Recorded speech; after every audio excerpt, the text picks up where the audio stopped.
one of the guaranteed questions in A-level chemistry exam are these questions which have IR spectra. So let's walk through one of the past paper questions to try to help you with your exam technique for this type of question. In this question, they have compound L and they have the infrared spectrum for compound L. They give you the molecular formula of the compound, and then they say that compound L reacts with hydrogen in presence of a nickel catalyst to give a compound M, and they want you to identify 3 ways to distinguish the IR spectrum of M from L.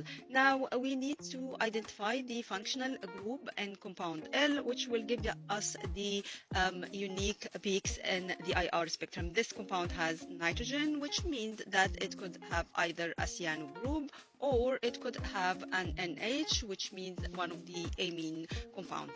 And now let's look at the IR spectrum and look at the data sheet. You can see this peak here at 2220, and between 2220 and 2260 centimeter minus 1, this is a peak for the cyano group. That means the compound L has a cyano group.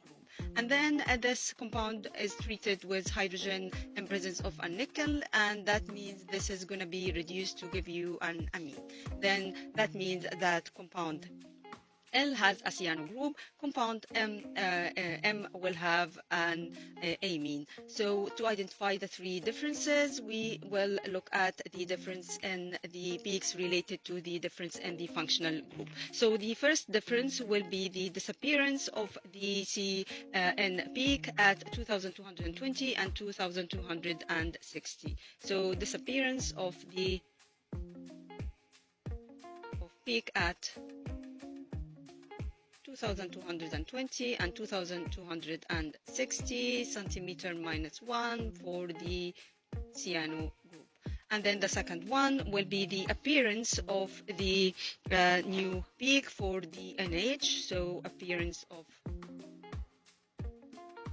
a peak at 3300 and 3500 between these 2 centimeter minus 1 for the NH.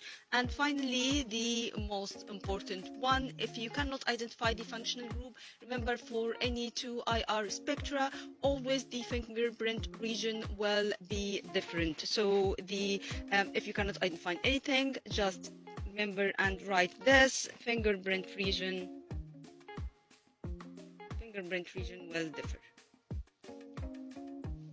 Is different for both.